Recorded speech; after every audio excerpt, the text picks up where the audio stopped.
Hello friends, welcome to my channel DNK Indian. Myself DNK, and today we are going to discuss the next phylum of animal kingdom. It is Ctenophora. Ctenophora, देखिए इसका word meaning क्या होता है. Teens means comb and फोरा means bearer. तो ऐसे animals जो comb plate को बियर करते हैं उनको हम टीनोफोरा कहते हैं. तो कॉम्ब प्लेट को धारण करने वाले, बियर करने वाले जो एनिमल्स है इनके लिए टर्म आई है टीनोफोरा. तो presence of comb plates, it is a marker characteristic feature of Ctenophora phylum. Common name क्या है टीनोफोरा का? इनको हम कहते हैं सी वॉलनट. सी वॉलनट क्योंकि इनकी ओवुलेट स्ट्रक्चर होती है.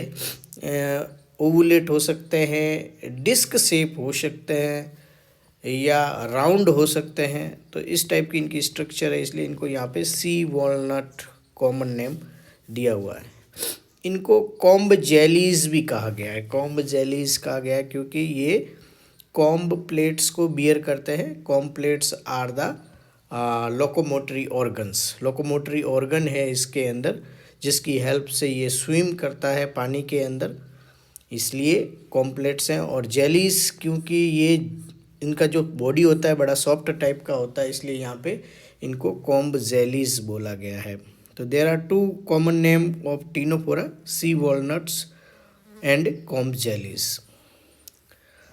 अगर हैबिटेट की बात करें तो ये एक्सक्लूसिवली मरीन होते हैं, यानी कि ये एक्वाटिक है और एक्वाटिक में भी केवल समुद्री है, केवल समुद्र के पानी में ही पाए जाते हैं. फ्रेश वाटर के अंदर टीनोफोरा की कोई स्पीसीज रिपोर्टेड नहीं है. ये फ्रीली फ्लोट करते हैं, यानी कि लगातार तैरते रहते हैं, एक जगह पे फिक्स नहीं है, यानी सेसाइल नहीं है, ये फ्री फ्लोटिंग है. बॉडी सिमेट्री की बात करें तो यहाँ पे बॉडी सिमेट्री इनमें रेडियल सिमेट्री प्रेजेंट होती है. बॉडी ऑर्गेनाइजेशन इनमें टिश्यू लेवल का प्रेजेंट होता है.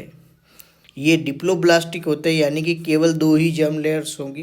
कौन कौन सी? Ectoderm and endoderm. सिलोम यहाँ पर अब्सेंट है, तो ये एसिलोमेट कैटेगरी में आते हैं. तो ये एसिलोमेट है. बॉडी फॉर्म की बात करें तो बॉडी इनका जो होगा वो ट्रांसपेरेंट होगा, पारदर्शी, कांच के जैसा, जिसके आर पार देखा जा सकता है, ट्रांसपेरेंट है. बॉडी जो होगी वो कैसी होगी? फ्लैट डिस्क के जैसी या ओवुलेट राउंड शेप की हो सकती है. अलग अलग स्पीसीज में कोई ओवुलेट होगा. ओवुलेट यानी कि अंडे के जैसा दिखाई देता है ना, गोल बॉल के जैसा है, और कैसा है? थोड़ा सा अंडे के जैसा है. डिस्क यानी कि गोल है लेकिन कैसा है? बॉल जैसा नहीं है, कैसा है? चपटा है, डिस्क प्लेट के जैसा. इनके अंदर नीडोब्लास्ट, नीडोब्लास्ट जो निडेरिया फाइलम का कैरेक्टरिस्टिक फीचर है, यहाँ पर अब्सेंट है. यहाँ पे नीडोब्लास्ट नहीं होती. अगर नीडोब्लास्ट होती तो ये भी निडेरिया हो जाता, इसलिए ये निडेरिया नहीं है, ये सिलेंट्रेटा नहीं है, ये क्या है? ये टीनोफोरा है. तो टीनोफोरा में नीडोब्लास्ट अब्सेंट है. अब यहाँ का इसका जो मार्कर कैरेक्टरिस्टिक फीचर है, जो इसका नाम भी बनाता है, क्या है? कॉम्ब प्लेट्स की प्रेजेंस. कॉम्ब प्लेट्स, बॉडी के सरफेस पे कॉम्ब प्लेट्स नाम की स्ट्रक्चर प्रेजेंट होती है. और ये कॉम्ब प्लेट्स कैसी होती है? सीलिएटेड होती है, यानी कि सीलिया प्रेजेंट होती है. तो ये कितना होगा? इनका नंबर बड़ा फिक्स है, केवल 8 होती है. कोई अगर ऑर्गेनिज्म में प्रेजेंट है तो कैसी होगी? 8 होगी. टोटल कितनी होगी? 8 कॉम्ब प्लेट्स प्रेजेंट होती है बॉडी सरफेस के ऊपर. अच्छा, पोजीशन क्या है कॉम्ब प्लेट्स की? एक्सटर्नल है, बॉडी के अंदर नहीं है, बॉडी की सरफेस के ऊपर है. तो एक्सटर्नल रोज की, मतलब वहाँ पे लाइनें बनाती हैं. तो 8 लाइंस प्रेजेंट होती है कॉम्ब प्लेट्स की. कॉम्ब प्लेट्स जो है लोकोमोटरी ऑर्गन है, ये लोकोमोशन करता है, यानी कि ऑर्गेनिज्म को एक जगह से दूसरी जगह तक तैरने में हेल्प करता है. टेंटेकल्स की बात करें तो टेंटेकल्स कुछ स्पीसीज में प्रेजेंट होते हैं, कुछ में अब्सेंट होते हैं. अगर प्रेजेंट होंगे तो कितने होंगे? 2 टेंटेकल्स होंगे, केवल 2 ही टेंटेकल्स होंगे. एंड सॉलिड होंगे। सिलेंट्रेटा के केस में कैसे थे, हॉलो थे, ट्यूबुलर थे, लेकिन यहाँ पे ट्यूबुलर टेंटेकल्स नहीं है, यहाँ पे सॉलिड है। यहाँ पे टेंटेकल्स के ऊपर कोलोब्लास्ट नाम की सेल्स प्रेजेंट है। कोलोब्लास्ट सेल या इनको हम लेसो सेल्स भी कहते हैं। ये एक तरह की एडहेसिव सेल्स होती है। एडहेसिव सेल यानी कि ऑर्गेनिज्म को किसी सरफेस पे चिपकने में हेल्प करती है। डाइजेशन की बात करें तो यहाँ पे डाइजेशन एक्स्ट्रा सेलुलर भी है एंड इंट्रा सेलुलर भी है। जैसे सिलेंट्रेटा में था, तो सिलेंट्रेटा में भी एक्स्ट्रा सेलुलर गैस्ट्रोवेस्कुलर कैविटी था, जिसका स्पेसिफिक नाम क्या था, सिलेंट्रॉन। यहाँ पर भी गैस्ट्रोवेस्कुलर कैविटी है, लेकिन कैसी है, ब्रांच्ड है, और उसको सिलेंट्रॉन नहीं कहेंगे। स्पेसिफिक नाम जो गैस्ट्रोवेस्कुलर कैविटी का सिलेंट्रॉन आता है वो केवल सिलेंट्रेटा के लिए आएगा। टीनोपोरा के लिए वो टर्म हम यूज नहीं करेंगे। गैस्ट्रोवेस्कुलर कैविटी ऑब्वियसली प्रेजेंट है, बट उसको सिलेंट्रॉन नहीं कहेंगे। तो एक्स्ट्रा सेलुलर डाइजेशन किस में होगा, गैस्ट्रोवेस्कुलर कैविटी में होगा। साथ ही साथ कुछ सेल्स ऐसी है जो एंडोसाइटोसिस करके इंट्रा सेलुलर डाइजेशन भी परफॉर्म करती है। गैस्ट्रोवेस्कुलर कैविटी यहाँ पे जनरली कैसी होती है, ब्रांच्ड होती है। सिलेंट्रेटा के केस में जनरली कैसी थी, अनब्रांच्ड थी, यानी कि उसमें ब्रांचिंग नहीं होती थी। यहाँ पे ब्रांच्ड गैस्ट्रोवेस्कुलर कैविटी प्रेजेंट है। गैस्ट्रोवेस्कुलर कैविटी ओपन होती है माउथ से, ठीक है ना। माउथ होता है, माउथ जो है वो कॉमन पोर है, माउथ के लिए भी और एनस के लिए भी। बोलेंगे माउथ, लेकिन वो माउथ का काम भी कर रहा है और एनस का काम भी कर रहा है, यानी कि फूड को अंदर लेने का, इनगेस्ट करने का और ईगेस्ट करने का जो ओपनिंग है वो क्या है, कॉमन है, और उसको हम क्या बोल रहे हैं यहाँ पे, माउथ है। ये गैस्ट्रोवेस्कुलर कैविटी का ओपनिंग हो गया। अच्छा, माउथ के जस्ट नीचे एक स्ट्रक्चर होती है फनल शेप, उसको हम बोलते हैं स्टोमोडियम। तो सपोज के माउथ है, तो माउथ के नीचे कुछ इस टाइप का एक स्टोमोडियम प्रेजेंट होता है, और फिर ये जाके इस टाइप से ये ब्रांच्ड गैस्ट्रोवेस्कुलर कैविटी बनती है। कुछ इस तरह की कैविटी बनती है, ठीक है। तो फूड यहाँ पे बॉडी के अंदर इधर से एंटर करेगा, और फूड यहाँ से जो अनडाइजेस्टेड फूड है वो बाहर की तरफ चला जाएगा, ठीक है। तो ये तो हो गया हमारा, क्या हो जाएगा, माउथ। और ये वाला जो स्ट्रक्चर है इसको हम स्टोमोडियम कहेंगे। तो माउथ के नीचे जो स्ट्रक्चर प्रेजेंट है गैस्ट्रोवेस्कुलर कैविटी का जो पार्ट है उसको हम स्टोमोडियम कह रहे हैं। यहाँ पे स्टेटोसिस्ट प्रेजेंट होता है। देखिए, जहाँ कहीं पर भी बायोलॉजी के अंदर स्टेटोसिस्ट वर्ड आ रहा है तो आप याद रखिएगा कि ये एक बैलेंसिंग ऑर्गन है, बॉडी को बैलेंस करने का काम करता है। तो फंक्शन क्या हो जाएगा इसका, स्टेटोसिस्ट का, बॉडी बैलेंस, बॉडी को बैलेंस करने का काम करता है। तो बॉडी को बैलेंस काम करने के लिए ये क्या क्या रखेगा, कुछ ना कुछ सेंस करता है। तो ये एक तरह का सेंसरी ऑर्गन है, सेंसरी ऑर्गन है। और स्टेटोसिस्ट जो है सिलेंट्रेटा में नहीं प्रेजेंट है, लेकिन टीनोपोरा में प्रेजेंट है। ये इसका मार्कर कैरेक्टरिस्टिक फीचर ये पर यहाँ पर हो जाता है। स्टेटोसिस्ट जो होता है वो एब ओरल सरफेस पे प्रेजेंट होता है। एब ओरल सरफेस यानी कि जिस तरफ माउथ है उस तरफ नहीं प्रेजेंट होगा, माउथ की जो अपोजिट सरफेस है उसको हम क्या बोलेंगे, एब ओरल सरफेस।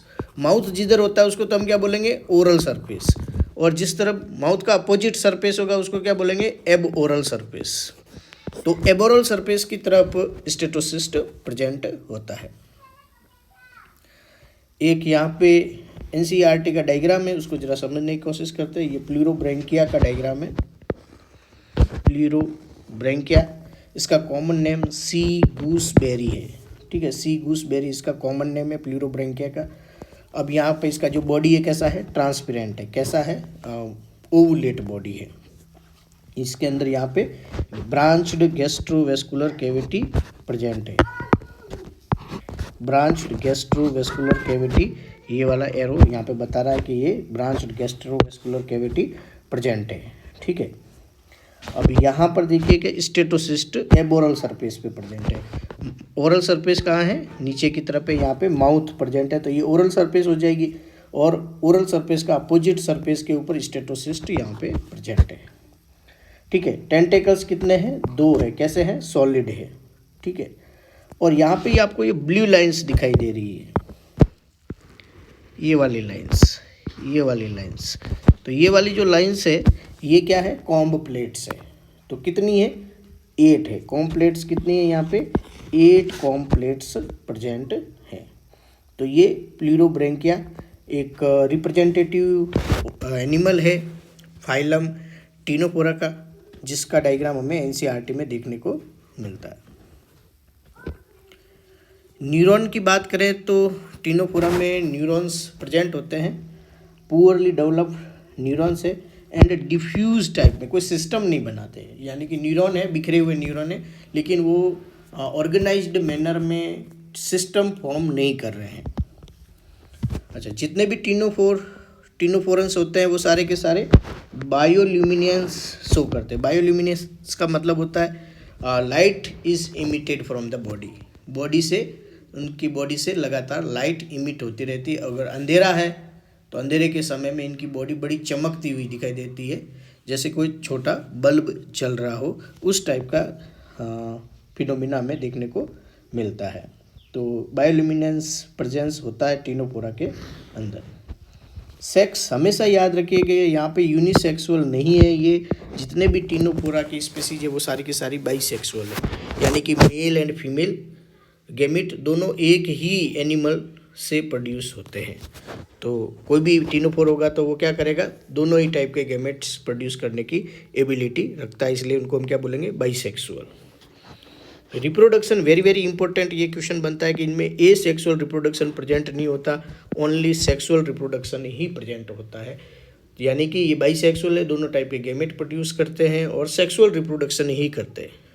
अच्छा, फर्टिलाइजेशन जो होगा वो एक्सटर्नल होगा एंड क्रॉस होगा। भले ही दोनों टाइप के गैमेट्स प्रोड्यूस कर रहा है, लेकिन वो खुद से खुद का फर्टिलाइजेशन नहीं करा सकता। तो क्या करेगा, वो मेल गैमेट रिलीज होगा और फीमेल गैमेट भी रिलीज होगा। तो दूसरा कोई टिनोफोर है, वो उधर से आ रहा है, वो उसने अपना क्या मान लीजिए कि मेल गैमेट रिलीज किया, इसने इधर से क्या किया, फीमेल गैमेट रिलीज किया। तो दोनों गैमेट जाके उनका फ्यूजन हो रहा है, फर्टिलाइजेशन हो रहा है, कहाँ हो रहा है, वाटर के अंदर, एक्सटर्नल बॉडी के बाहर हो रहा है। तो जो ओशियन का जो वाटर है, उस वाटर के अंदर फर्टिलाइजेशन हो रहा है। अगर बॉडी के बाहर फर्टिलाइजेशन होता है, इस टाइप के फर्टिलाइजेशन को हम क्या बोलते हैं, एक्सटर्नल। तो टिनोफोरा में एक्सटर्नल फर्टिलाइजेशन पाया जाएगा एंड क्रॉस फर्टिलाइजेशन पाया जाएगा, यानी कि खुद से खुद का फर्टिलाइजेशन नहीं होगा, दो अलग अलग ऑर्गेनिज्म मिलकर फर्टिलाइजेशन करते हैं। एक मेल गैमेट रिलीज करेगा, दूसरा फीमेल गैमेट रिलीज करेगा। हालांकि दोनों ही है बाइसेक्सुअल, दोनों ही टाइप के गैमेट एक एनिमल प्रोड्यूस करता है, ठीक है ना, कर सकता है, लेकिन वो जब फर्टिलाइजेशन कराना है तब वो सेल्फ फर्टिलाइजेशन नहीं करता। इसका कारण क्या है कि जो गैमेट बनेंगे उनका आगे पीछे बनेंगे, यानी कि पहले मेल गैमेट बनेगा फिर फीमेल गैमेट बनेगा। तो मान लीजिए कि मेल गैमेट पहले बना तो मेल गैमेट पहले रिलीज हो जाएगा, फीमेल गैमेट उसको खुद का मिलेगा नहीं, उसको जो फीमेल गैमेट मिलेगा वो बाहर से कहीं से दूसरी जगह से मिलेगा, इस टाइप से। तो ये क्रॉस फर्टिलाइजेशन पॉसिबल हो पाता है। डेवलपमेंट कैसा होता है, यहाँ पे इनडायरेक्ट टाइप का डेवलपमेंट होता है, यानी कि लार्वा स्टेज प्रेजेंट होती है। लार्वा स्टेज नहीं होती तो इसको हम क्या बोलते हैं, डायरेक्ट टाइप का डेवलपमेंट कहते हैं। यहाँ पे लार्वा प्रेजेंट है, लार्वा कौन सा टाइप होता है, सीडीपिड लार्वा, इसको हम क्या बोलते हैं, टिनोफोरा के लार्वा को सीडीपिड लार्वा कहते हैं। एग्जाम्पल्स की बात करें तो यहाँ पे हमारे पास में है प्लूरोब्रैंकिया, जो सी गूसबेरी है, टिनोप्लाना, ये दोनों एग्जाम्पल हमें दिए हुए हैं एनसीईआरटी में। तो ये हमारा टिनोफोरा फाइलम जो नीट सिलेबस में है, वेरी वेरी इंपॉर्टेंट, इस पे बहुत सारे क्वेश्चंस बनते हैं। छोटा सा फाइलम दे रखा है, छोटी ज़्यादा इन्फॉर्मेशन नहीं है, लेकिन बड़ा ही क्रूशियल फाइलम है। आई होप कि जो इन्फॉर्मेशन मैंने आपको दी है it will helpful for your preparation. ऐसे ही वीडियो देखने के लिए हमारे चैनल को प्लीज़ सब्सक्राइब करें, और नेक्स्ट वीडियो में हम डिस्कस करेंगे हमारा next phylum of animal kingdom, that is platyhelminthes. Till then, thank you.